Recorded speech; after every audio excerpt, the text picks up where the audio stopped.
저는 오늘 부활주의를 맞이해서 왜 예수님의 부활이 우리에게 기쁨의 원천이 되는가를 말씀을 드리려고 합니다.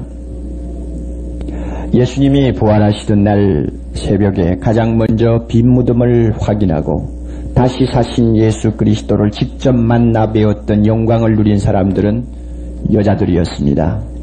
막달라 마리아와 다른 마리아, 이 다른 마리아는 야고보의 어머니를 이야기합니다. 그래서 이름이 꼭 같은데 마리아 두 마리아가 예수 그리스도를 처음 만나는 영광을 누렸습니다. 이분들이 이와 같이 예수님으로부터 특별한 대우를 받은 것은 그저 평범하게 되어진 일이 아닙니다. 이 여인들은 갈릴리로부터 예수님을 따라왔고 예수님이 십자가에 못 박히던 자리에 끝까지 지켜서서 떠날 줄 몰랐던 믿음의 자매들이었고, 동시에 예수를 장사 지내던 장례식에 아무도 사람들이 없었지만은 그 초라한 장례식을 끝까지 지켜보며 수종을 들었던 충직한 믿음의 자녀들이었습니다. 예수님께서 이 귀한 자매들에게 사랑의 보답을 해 주신 것입니다. 끝까지 그의 곁을 떠나지 아니하는 그 믿음의 마음에 가장 큰 선물을 주신 것입니다. 빈 무덤, 부활하신 영광스러운 모습을 처음 만나 뵙는 영광, 이것을 이 초라한 부인들이 얻었다고 생각하면 부럽기 짝이 없습니다. 그때나 지금이나 교회 안에 있는 여성들이 이와 같은 특권을 계속 누려야 된다고 저는 생각합니다. 사랑의 교회에 계시는 자매 여러분들, 여러분의 선배인 신앙의 여성들이 닦아놓은 터는 대단히 아름답습니다. 남자보다도 훨씬 더 앞서는 면이 있습니다. 믿음의 세계에서는 하나님께서 이 여성들에게 주신 축복이 한두 가지가 아닙니다. 부디 빼앗기지 마시기를 바랍니다. 마리아 두 사람이 이와 같은 영광을 누린 것처럼 사랑의 교회에 계시는 여러 여성도들도 예수님을 항상 가까이 모시는 일에 누구에게도 양보하지 마시고 그 특권을 계속 누려야 될 것입니다. 저는 이 시간 예수 그리스도가 부활하신 사실이 참이냐 거짓이냐 하는 어떤 논쟁을 하고 싶은 생각은 전혀 없습니다. 만약에 여러분 가운데서 아직도 예수 그리스도의 부활에 대해서 의심의 그림자를 마음에 갖고 계시는 분이 계시면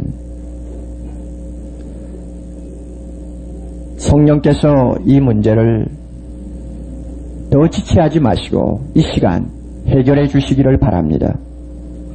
만약에 이 시간 그 문제가 해결이 안 되면 제가 사랑의 충고를 한마디 해드리고 싶습니다. 집에 돌아가셔서 마태복음 28장 1절부터 마지막까지 한 10번 내지 20번을 읽으시기를 바랍니다. 막연히 읽지 마십시오. 어린아이와 같은 심정으로 진리를 탐구하는 순수한 마음을 가지고 그 본문을 좀 읽어보세요. 이것이 과연 조작된 내용인가 아니면 진실 그대로를 기록한 것인가 하는 것을 스스로 좀 검토해 보시기를 바랍니다. 여러분 지성인이 아닙니까? 과학적인 논리와 두뇌를 갖고 계시는 분들이 아닙니까? 왜 그렇게 막연하게 예수는 부활하셨다는 것을 부정하려고 듭니까? 그러지 마시고 그런 원시적인 방법으로 진리를 부정하는 것은 참 자기 자신을 위해서 불행입니다. 검토를 해보세요. 전체적인 흐름을 한번 보시라고요. 이것이 조작이 된 내용인가? 초자연적인 능력으로 철사가 내려와서 돌을 굴리고 예수님이 부활하시는 무덤에 문을 열어놓은 것이 조작된 사건인가 하면 세밀하게 기록을 검토하세요. 여자들이 빈 무덤을 보고 천사를 만나고 너무나 기뻐서 어쩔 줄을 모르고 돌아가는 이 장면이 진짜 거짓인가 여러분이 한번 심리학적으로 검토를 해보시라고요.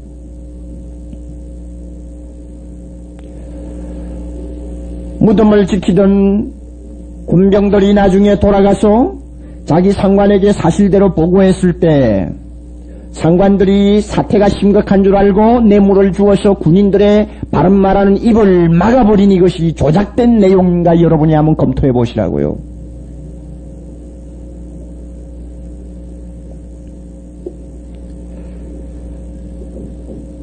제가 부활주일이면 가끔 예를 들은 배너의 저자 월리스와 같은 그런 태도만 있어도 저는 좋겠다고 생각합니다.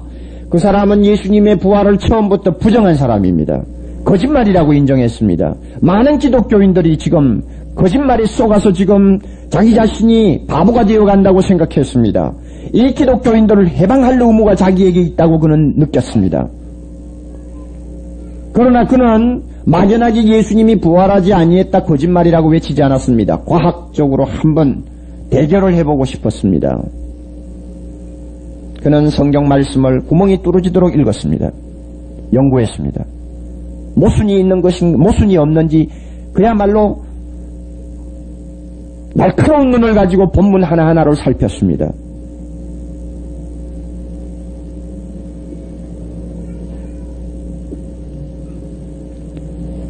본문을 살폈을 때 참말을 거짓말이라고 하는 것은 정말 어렵다 하는 것을 그가 발견한 것입니다. 진실을 가짜라고 증명한다는 것은 세상에서 가장 어려운 일이라고 그는 자기 스스로 느꼈습니다. 그것은 마귀만이 할 수 있는 기적입니다. 진실이 아닌 것을 진실로 바꾸는 것도 마귀의 수단이요. 진실을 거짓으로 바꾸어 놓는 것도 마귀만이 할 수 있는 기적입니다. 그러나 월리스는 자기 자신에게는 몹시 힘들다는 것을 알았습니다. 펜대를 집어던지고 무릎을 꿇었습니다. 예수님이야말로 참으로 부활하신 나의 구원자입니다. 그는 고백하고 변화받았습니다. 변화받고 새 사람 되었습니다. 베너라는 작품을 썼습니다. 부활이라는 사실을 부정하려면 과학적으로 부정하시라고요. 좀 검토를 해보시라고요. 본문을 좀 검토해보고 좀 자기 나름대로 최대한 한번 연구를 해본 다음에 그것이 거짓말이라고 하면 거짓말의 증거를 갖다 놓고 증명을 하시라고요. 막연히 성경을 한 장도 제대로 읽어보지 않고 무조건 예수 그리스도가 부활하신 것을 거짓말로 조작된 우화로 생각을 하신다는 것은 정말 그것은 이해가 되지 않는 태도입니다. 성경을 뒤집어 엎기 위해서 진지하게 접근을 하든지 성경을 진리로 믿고 접근하든지 하나님의 말씀 앞에 진지하게 접근하는 사람을 하나님께서 지금까지 푸대접하신 일이 없습니다. 반드시 그에게 진실을 보여줍니다.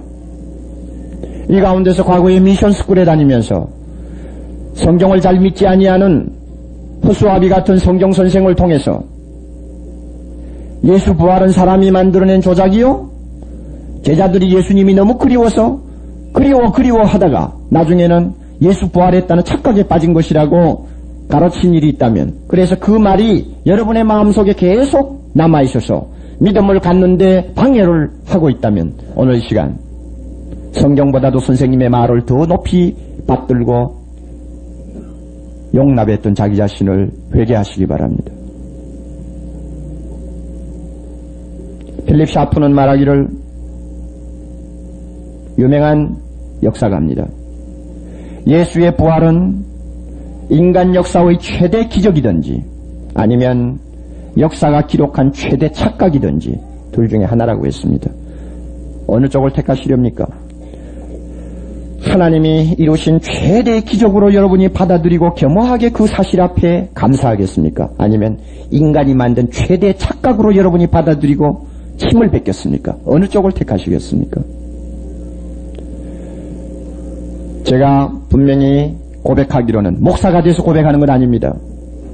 성경을 있는 그대로 본 사람으로 고백합니다. 또 예수 부활을 믿고 변화받은 수많은 사람들의 간증과 증거를 가지고 저는 고백합니다. 예수님의 부활을 일대 착각으로 오해하기는 대단히 불가능하다는 것을 고백합니다. 지성인의 마음으로 쉽게 안 될 것입니다. 오히려 하나님이 하신 일로 겸손히 받아들이고 부활하신 그리스도 앞에 무릎을 꿇는 것이 가장 자연스럽고 지성인답고 과학적인 사람이라고 저는 분명히 믿습니다. 여러분 어느 쪽을 택하시겠습니까? 오늘 이 자리에 나오신 분들 이 문제에 대해서 어려움이 없으리라고 저는 봅니다. 말씀 앞으로 오세요. 부활이 없는 신약 성경이라는 것은 상상조차 할 수 없습니다.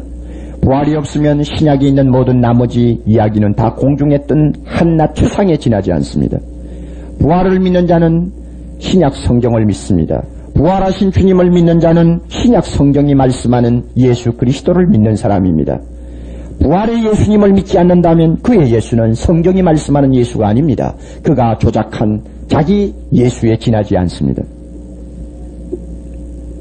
부활은 우리 신앙의 바탕이요 키입니다. 부활을 부정하는 사람은 크리스찬이 아닙니다. 각자 한번 물어보세요. 내가 예수 그리스도의 부활을 진실로 받아들이는가? 아멘입니까? 아멘.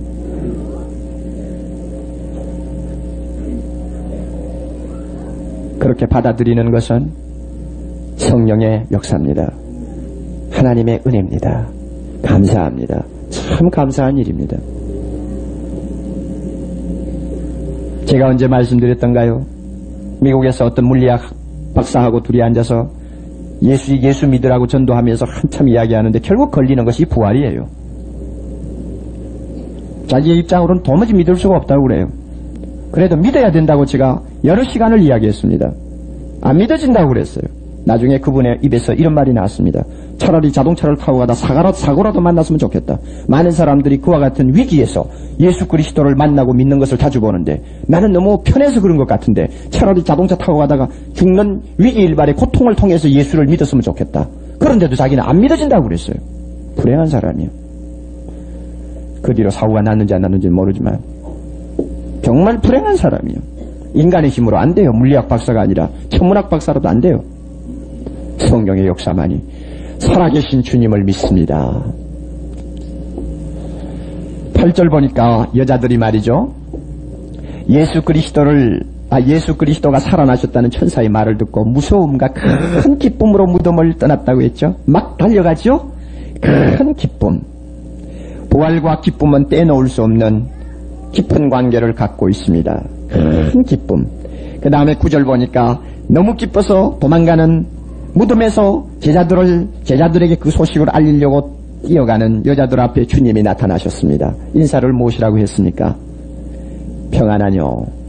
평안하뇨. 예, 이 평안하뇨 하는 말요. 평안하뇨 하는 말. 카이레테 하는 헬라 말인데 원뜻은 기뻐하라 하는 뜻입니다. 기뻐하라. 부활과 기쁨 나눌 수 없습니다. 부활을 믿습니까? 기쁩니다. 부활을 받아들입니까? 내 마음속에 놀라운 기쁨의 샘이 터집니다. 카이레테 기뻐하라. 평안하라. 똑같은 말 참 재미있는 말이에요. 부활의 기쁨을 가진 자에게 평안이 오죠. 카이레테 기뻐하라 평안하라 똑같은 말이에요. 주님께서 카이레테 제자들의 그 마음속에 여인들의 마음속에 놀라운 기쁨이 솟습니다. 누가복음 24장에도 부활의 사건이 기록되어 있는데 41절에 제자들이 너무 기쁨으로 오히려 믿지 못했다고 했습니다. 52절에는 그들이 큰 기쁨을 가지고 예루살렘에 돌아와 날마다 성전에서 하나님을 찬송했다고 했습니다. 부활하신 예수 그리스도를 믿음으로 받아들이고 부활하신 주님을 분명히 확신하는 자의 마음속에는 인간이 측량하지 못하는 믿음의 높이가 있습니다. 그러면 제가 볼 때 부활을 믿는 자에게 기쁨이 오는 이유 적어도 세 가지 측면에서 검토할 수 있다고 봅니다. 왜 기쁘냐? 첫째는 다시 사신 분이 예수 그리스도이기 때문입니다. 예수님이 누굽니까? 하나님의 아들이요 우리의 구원자입니다. 그가 다시 사신 거예요. 예수님은 선한 목자입니다. 나 같은 죄인을 위하여 그는 친히 종의 모습으로 이 세상에 오셨고 인간의 육체를 짊어지고 육체를 가진 사람이 당하는 모든 시험과 고통을 똑같이 담당하시면서 우리 편이 되어주신 선한 목자입니다. 그가 33년 동안 죄 없는 몸으로 우리와 똑같이 당한 시험을 우리가 다 할 수 있습니까? 그가 내면으로 느끼는 고통과 괴로움을 우리가 다 이해할 수 있습니까? 그가 당하신 수치와 모욕을 우리가 다 이해할 수 있습니까? 그가 우리를 구원하시기 위하여 스스로 십자가에 자기 자신을 내맡겼을 때 당하신 그 고통과 아픔과 공포와 수욕을 우리가 다 이해할 수 있습니까? 날 위하여 죽으신 그 예수님이 살아나신 거예요. 나를 위해서 자기 몸을 버리신 그 예수님이 살아나신 거예요.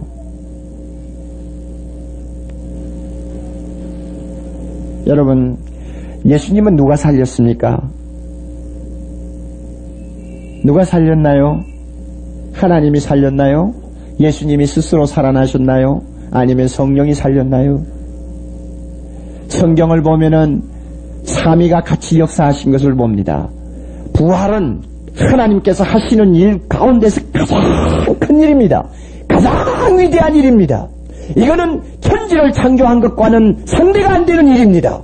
왜냐하면 예수 부활을 통해서 하나님이 이루시는 뜻이 엄청나게 크기 때문에 이 부활 사건은 하나님의 최대 걸작품입니다. 그러므로 삼위 하나님께서 같이 역사합니다. 사도행전 2장 24절에 보면 하나님께서 사망의 고통을 풀어 살렸다고 했습니다. 예수님을 누가 살렸느냐? 하나님이 살렸다. 그 다음에 요한복음 10장 17절 18절에 우리가 보면은 예수님이 스스로 말씀하시기를 나는 내 목숨을 스스로 버리느라 나는 버릴 권세도 있고 다시 얻을 권세도 있다. 예수님이 살아나시는 것도 자기 스스로 자기 능력 가지고 살아날 수 있다고 예수님께서 간접적으로 암시했습니다. 로마서 8장 11절에 예수를 죽은 자 가운데서 살리신 성령에 대해서 말씀하고 계십니다. 그것 보면은 하나님이 주님을 살렸습니다. 주님 스스로 부활하셨습니다. 성령이 그에게 생명을 다시 불어넣으시고 살렸습니다. 결국 삼위 하나님께서 예수 그리스도의 부활에 전부 동참하신 것을 봅니다. 영광스러운 하나님의 사건입니다. 전 인류가 도무지 상상할 수 없는 초자연적인 사건입니다. 그 부활의 주인공이 누굽니까? 나의 사랑하는 주님입니다. 십자가에 달렸을 때는 그렇게 초라하고 눈물 없이 볼 수 없는 너무나 처절하고 비참한 그의 모습. 나 때문에 그가 그와 같은 죽음을 당한다고 생각했을 때 우리의 마음속에는 천만금 같은 슬픔이 짓누르고 있었습니다마는 그 예수님이 다시 살아나셨다는 것은 우리에게 말로 표현할 수 없는 기쁨을 가져다 줍니다. 여러분, 예수님 사랑합니까? 죽은 자가 살아왔을 때 그 죽은 자가 내가 사랑하던 사람이면 그의 살아난 것은 더할 수 없는 기쁨을 안겨다 줍니다. 사랑하는 자의 부활, 사랑하는 자의 회생, 얼마나 기쁠까요? 저는 아직 체험을 못했습니다. 여러분 가운데 참 사랑하는 자가 죽었다가 살아난 체험을 한 일이 있습니까? 아마 별로 없을 겁니다. 여러분 가운데서 참 사랑하는 자가 죽은 줄 알았는데 갑자기 살아온 것을 체험하신 분이 계십니까? 아마 몇 분이 계실 것입니다. 저는 아직도 그런 체험을 갖지 못했습니다. 한번 상상을 해보세요. 얼마나 기쁠까? 세상에서 가장 기쁠 것입니다. 나의 선한 목자, 나의 구원자, 나의 죄를 짊어지고 간 세상의 어린 양 예수 그리스도를 우리는 사랑합니다. 사랑하기 때문에 그분이 다시 살아났다는 그 소식은 내 마음속에 한없는 희열을 가져다 줍니다. 믿습니까? 여러분 사랑합니까? 참 사랑이 부족하면 기쁨도 없을 것입니다. 빌라도는 예수님 살아났다는 소식에 기뻐하지 않았습니다. 대제사장과 유대 관원들도 한 사람 기뻐하지 않았습니다. 무덤을 지키던 병사들도 예수님 부활하시는 모습을 직접 눈으로 보았지만은 그들은 기뻐하지 않았습니다. 그러나 갈릴리에서 올라온 초라한 여인들과 예수님의 몇몇 안 되는 제자들만은 그 기쁨을 억누르지 못해서 소리를 질렀습니다. 왜 그랬을까요? 그들의 마음에 주님을 향한 뜨거운 사랑이 있었습니다.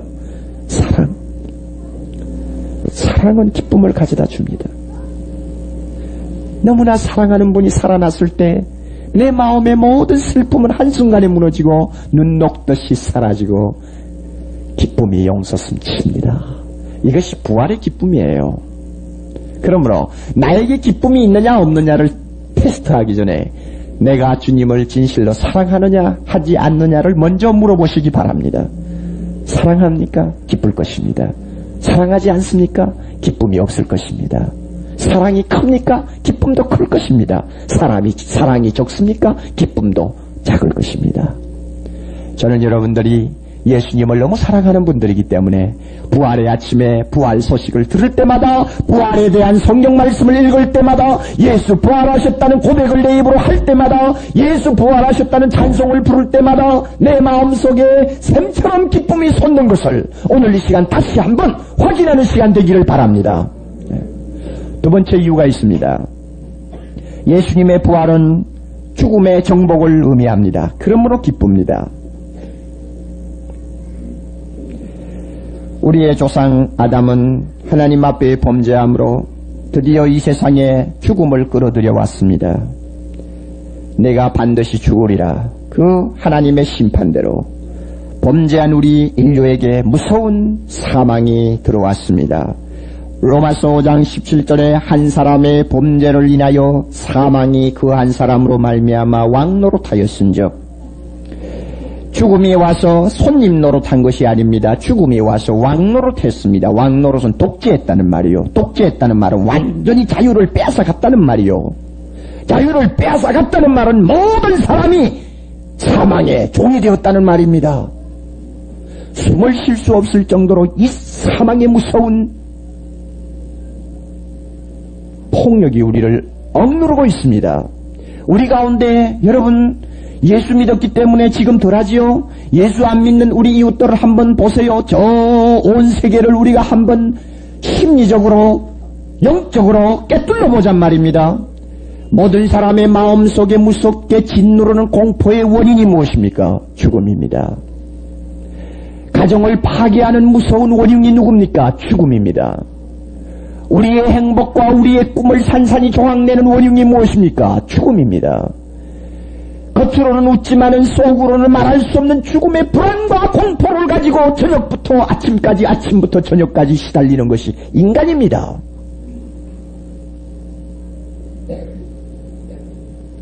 그러나 예수가 부활하셨어요. 처음에 사망이 예수님을 십자가에 못 박고 그를 무덤으로 끌고 갔을 때는 죽음이 승리한 것 같았습니다. 예수님은 그 죽음에 완전히 희생당하고 삼키움을 받은 것 같았습니다. 그러나 그 죽음의 발밑에 주님이 희생당한 것이 아닙니다. 그는 끌려 들어갔지만 우리 자신을 위해 끌려 들어갔습니다. 그러나 그는 죽음의 희생자가 아닙니다. 죽음을 정복하고 무덤을 깨트리고 일어났습니다. 예수님의 부활로 인하여 하나님께서 이미 창세기에서 예언한 것처럼 죽음의 머리가 깨어졌습니다. 마귀의 머리가 깨어졌습니다. 죽음이 정복된 것입니다. 그래서 예수 그리스도의 부활을 믿고 그분의 이름을 부르며 나오는 자는 드디어 사망에서 해방된 민족입니다. 죽음의 공포에서 벗어난 사람입니다. 우리는 이제 자유가 주어졌습니다. 그렇기 때문에 기쁩니다. 고린도전서 15장 55절에서 바울은 아주 감상적으로 이렇게 말합니다. 사망아, 마치 앞에 앉혀놓고 말하는 것처럼 사망아, 너의 이기는 것이 어디 있느냐? 이 말씀 여러분 이해합니까? 너의 이기는 것이 어디 있느냐? 상당히 표현이 묘한데요. 사망아, 내가 이겼다고 이때까지 자랑했지. 도대체 뭘 이겼다는 이야기냐? 뭘 이겼니? 예수님 십자가 못 박아 죽일 때 너 이긴 것 같이 자랑했지. 그러나 지금 생각해봐. 무엇을 이겼냐? 예수님이 무덤을 깨트리고 너의 머리를 깨트리고 승리하셨는데 내가 이긴 것이 무엇이 있느냐? 그 말입니다. 사망에게는 승리가 이제는 없습니다. 남아있는 것은 패배밖에 없습니다. 아무리 사망의 공포가 큰 산더미처럼 우리 앞을 가로막아도 그것은 헛수합입니다. 힘이 없습니다. 여러분, 저나 똑같이 아직도 우리는 예수를 믿지만 죽음의 공포라는 것을 안고 있습니다. 은근히 우리 마음속에 죽음을 두려워하는 마음이 있습니다.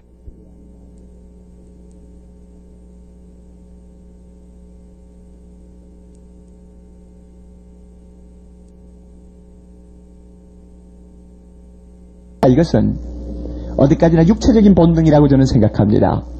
아무리 믿음이 좋아도 육체적인 본능까지 쏙 뽑아버리지는 못합니다. 우리가 육신을 입고 있는 이상 죽음의 공포는 있습니다. 예수님에게도 있었습니까? 없었습니까? 예수님에게도 있었습니다. 왜? 그가 육체를 입고 있었기 때문입니다. 그래서 그는 죽음을 앞에 놓고 굉장히 번민했습니다. 죄 없는 예수님도 육체를 입었기 때문에 그렇게 죽음 앞에서는 번민합니다. 이것이 본능입니다. 그러나 그 본능적인 공포가 곧 우리가 사망의 노예가 되어 있다는 증거는 아닙니다. 인간이기 때문에 그런 본능이 있습니다마는, 그러나 예수님이 죽음을 이기고 살아나셨다는 것을 믿고 고백하는 사람은 그 본능의 공포를 극복합니다. 극복해요. 저 자신도 마찬가지입니다. 어떤 때는 죽음에 대해서 공포가 생깁니다. 그러나 그 다음에 나는 예수 믿었기 때문에 예수 안에서는 절대로 죽음이라는 거 있을 수 없다는 것을 성경을 통해서 다시 확인하면 그 다음에 새 힘이 솟습니다. 공포가 사라집니다. 육체는 죽을 수 있습니다. 죽을 것입니다. 한 번 죽는 것은 사람에게 정하신 하나님의 법칙입니다. 죽을 것입니다. 그러나 그 죽음은 죽음이 아닙니다. 자는 것입니다. 영원한 생명을 얻기 위한 하나의 과정입니다. 절대 우리를 파멸로 끌고 가는 종말적인 어떤 공포도 아닙니다. 그러므로 예수 그리스도가 사망을 이기고 살아나셨다는 것 생각할 때마다 내 마음속에 큰 기쁨이 솟습니다. 본능적인 죽음의 공포도 극복합니다. 사랑하시는 형제 여러분, 자매 여러분, 우리 앞에는 이 죽음의 공포가 마지막 발악을 할 때가 올 것입니다. 전 세계가 무서운 죽음의 공포 앞에서 사시나무 떨듯이 떨 때가 올 것입니다. 살아가는 자가 내 눈앞에서 사라지는 것을 보게 될 것입니다. 나 자신이 사랑하는 모든 사람들 앞에서 죽음에게 끌려가는 것 같은 처절한 모습을 보여줄 때가 올지도 모릅니다. 그러나 우리는 패배자가 아닙니다. 예수 안에서는 죽음에게 패배하는 법이 없습니다. 단지 하나의 과정이요, 영원한 하나님 나라, 주님이 준비하신 영원한 영생을 소유하기 위해서 거쳐가는 하나의 과정입니다. 우리에게는 죽음의 공포가 지배하지 못합니다. 믿습니까? 이 믿음이 있는 이상 예수님 부활하셨다는 소식 들을 때 기쁩니다. 기뻐요. 참 기쁩니다. 지금 당장 세상을 떠나는 사람 보고도 위로할 수 있습니다. 격려할 수 있습니다. 기뻐요. 사랑하는 자를 이별하고 고독하게 인생을 사는 자에게 가서 위로할 수 있습니다. 예수님이 승리하셨어요. 염려하지 마세요. 죽음이 우리를 낚아가지 못합니다. 죽음이 우리를 불행하게 만들지 못합니다. 우리는 분명히 위로할 수 있습니다. 왜? 주님이 부활하셨기 때문입니다. 이 믿음이 강하면 강할수록 예수 부활에 대한 기쁨이 더 많아질 것입니다. 이 믿음이 약하면 약할수록 예수 부활에 대한 기쁨도 그만큼 줄어질 것입니다. 세 번째로는 예수님을 항상 내가 모실 수 있기 때문에 기쁩니다.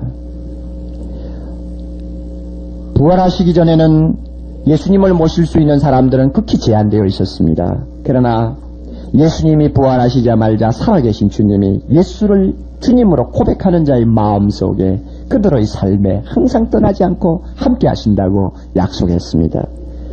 저는 참 이거 생각하면 너무 신비스러워요.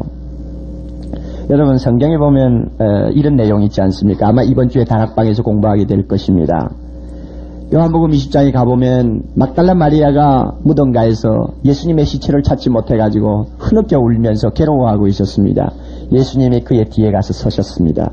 마리아가 인기척이 있어서 돌아보니까 어떤 남자가 서 있습니다. 깜짝 놀라서 그 동산을 지키는 문직인 줄 알고 시체 내놓으라고 따졌습니다. 어디로 옮겼는지 바른 말을 하라고 그랬습니다. 그때 예수님이 마리아여 하고 자비스러운 음성으로 그를 불렀습니다. 드디어 마리아가 예수님인 줄 알았습니다. 라오니요, 랍비요 하는 말입니다. 선생님 하고는 상상할 수 있죠. 그의 다리를 그냥 두 팔로 움켜안고 이제 다시는 놓지 않겠다고 하는 그런 태도를 취했을 것 너무나 당연합니다. 오늘 우리가 읽은 이 본문에도 여자 둘이가 예수님을 만나자마자 막 다리를 붙들고 예수님 앞에 인사했다고 그랬죠.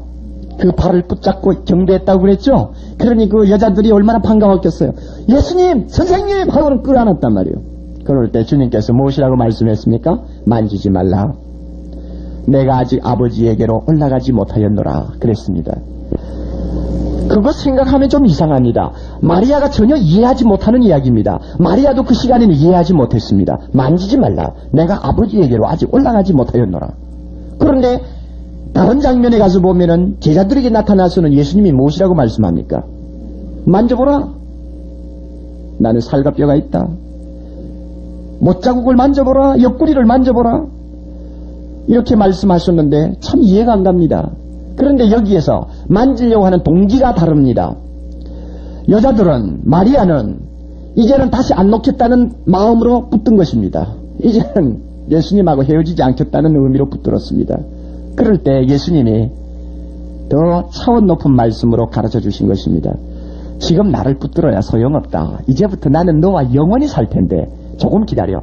내가 하나님 나라로 승천하고 나면 내가 영적으로 너와 함께 영원히 산다. 이것을 마리아에게 가르쳐 준 것입니다. 그런데 마리아는 그것을 이해하지 못했죠. 여러분, 예수 그리스도가 다시 부활하셔서 하나님 나라에 계십니다마는 성령께서 그분을 우리 마음속에 거하시도록 신비적인 역사를 하고 계십니다. 그래서 우리는 주님이 하나님 나라에 계신다고 고백하는 것과 똑같이 내 마음에 거하신다고 고백합니다. 주님이 하나님 우편에 계신다고 고백하는 것과 똑같이 예수님은 나와 동행한다고 고백합니다. 전혀 차이가 없습니다. 이제는 주님은 나와 함께 하시는 분이요, 영원히 나와 함께 살아계시는 분이요, 주님이 약속하신 것처럼 세상 끝날까지 내가 너와 함께 있으리라. 부활하신 주님, 나와 함께 이제는 동거하게 되었습니다. 그래서 기쁩니다. 생각할 때마다 기쁩니다. 주님의 이 사실을 미리 예언했습니다. 요한복음 16장 22절에 지금은 너희가 근심하나 내가 다시 너희를 보리니 언제 보는 것입니까? 부활하신 후에 보는 것입니다. 또 성령 안에서 모든 제자들의 마음에 계시면서 늘 보는 것입니다. 내가 너희를 보리니 너희 마음이 기쁠 것이요 너희 기쁨을 빼앗을 자가 없으리라. 너희 기쁨을 빼앗을 자가 없으리라. 아멘. 다윗은 구약시대에 살았습니다마는 부활하신 주님을 모시고 사는 기쁨을 이렇게 이야기합니다. 내가 항상 내 앞에 계신 주님을 배웠으며 나로 요동치 않게 하기 위하여 그가 내 우편에 계시도다. 이러므로 내 마음이 기뻐하였고 내 입술도 즐거워하였으며, 예수님이 항상 나와 떠나지 않고 계시는 것을 표현하는 말입니다. 예수님 나와 함께 하십니다. 기뻐요.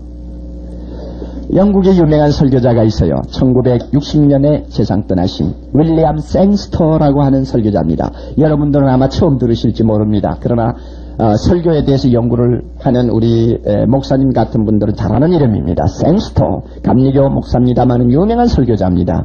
그분이 말년에 가서 좋지 못한 병이 들었습니다. 의학적으로는 뭐라고 하는지 모르겠어요. 전신 근육 마비증, 근육이 힘을 잃어버리고 제 기능을 발휘를 못합니다. 그래서 손발이고 뭐고 다 그냥 놓는 거예요. 말도 못해요. 목 기능이, 성대 기능이 작용을 못하니까 말도 못해요. 소리를 제일 잘 내지를 못합니다. 그런데 아마 그분은 손을 가지고 필 때는 좀 움직였던 모양입니다. 그러니까 부활의 아침인데 이분이 너무 답답합니다. 주님이 부활하신 거 생각하면 기뻐 죽겠는데 아무리 소리를 칠려 해도 소리가 나오질 않습니다. 그래서 자기 사랑하는 딸에게 편지를 썼습니다. 짤막한 글입니다. 딸아, 오늘이 부활주일이구나. 부활주일이구나. 제가 이런 것은 정확하게 전달해야죠. 잘못하면 내가 과장하기 쉬우니까 기록에 있는 그대로 전하죠. 부활절 아침에 일어나니 예수가 부활하셨다는 큰 소리를 한번 치고 싶은데, 기가 막히는 것은 소리를 지르고 싶어도 목소리가 없는 것이야. 그러나 사랑하는 딸아, 더 기가 막힌 것이 있다. 목소리는 있는데 예수 부활하셨다고 소리 지르고 싶은 마음이 없는 것은 더 기가 막힌 일이야. 우리는 어느 쪽에 속합니까? 생스터처럼 목소리가 없나요? 하나님이 그것은 인정해 주실 것이요, 소리 없는 그의 마음의 기쁨을 주님께서 받아주실 것입니다마는 우리에게 문제가 어디 있습니까? 목소리도 있어요. 그러나 마음이 없어요. 소리 지르고 싶은 마음이 없어요.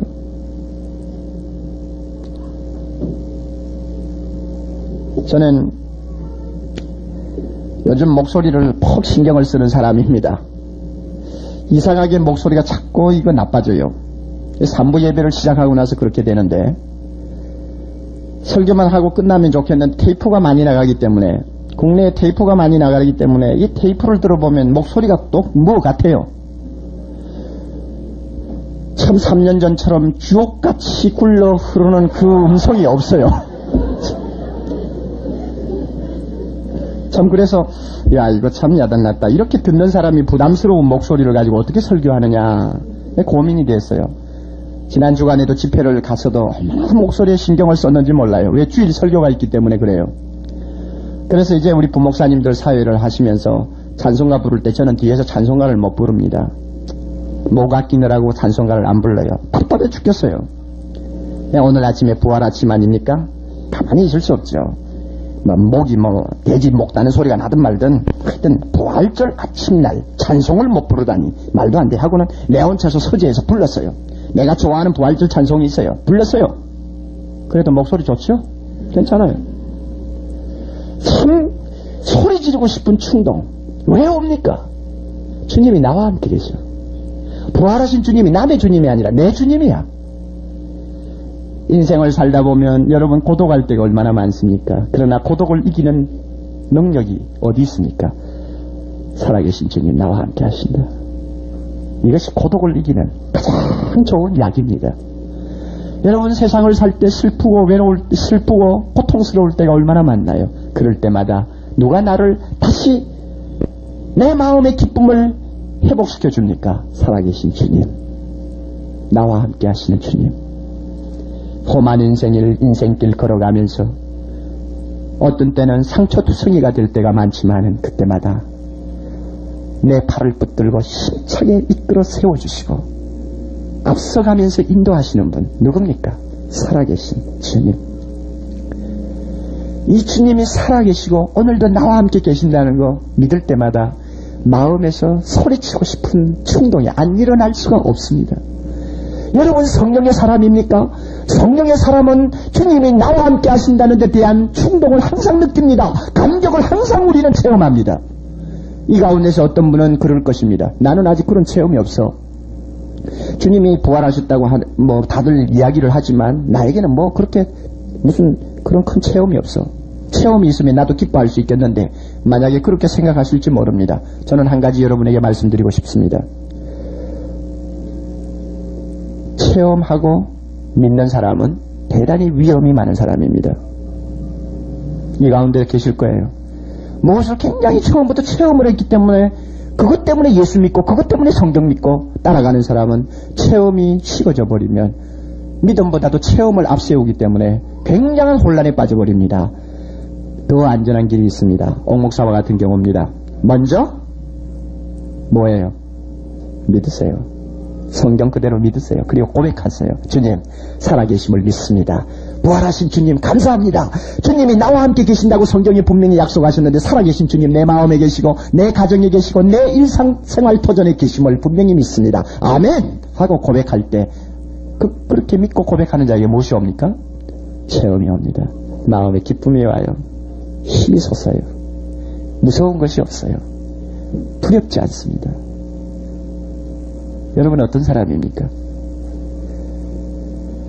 오늘 저는 여러분에게 이렇게 결론을 맺도록 도와드리고 싶습니다. 부활하신 주님, 살아나신 분은 우리가 사랑하는 예수님입니다. 사랑이 있으니까 기뻐하게 될 것입니다. 예수님이 부활하심으로 사망의 권세가 정복당했습니다. 이 사실을 분명히 믿습니까? 여러분의 믿음이 클수록 기쁨도 클 것입니다. 살아계신 주님은 다른 데 계시는 것이 아니고 나와 함께 동행합니다. 이것은 성령의 역사입니다. 여러분 성령의 사람입니까? 성령에게 충만함을 받고 사는 사람입니까? 여러분 마음 굉장히 기쁠 것입니다. 부활절 아침 이 기쁨 한번 우리 같이 맛보았으면 좋겠습니다. 성령께서 이 자리에 앉아 계시던 사랑하는 부모 형제들의 마음 속에 강하게 임재하시고 역사하셔서 예수 부활하심을 듣는 여인들의 마음속에 용솟음치듯이 일어나던 그 기쁨이 내 마음속에 다시 회복되기를 바랍니다. 나중에 여러분 최 목사님과 함께 기쁨으로 찬양 31장을 성금하시면서 부르시기를 바랍니다. 부활의 기쁨, 소리치고 싶은 기쁨, 오늘 우리에게 있습니다. 이 기쁨이 있기 때문에 이 슬픔 많은 세상을 우리는 정복하고 승리하고 날마다 전진할 수 있습니다. 이와 같은 은혜가 여러분들에게 충만하시기를 빕니다. 다 같이 기도하십시다.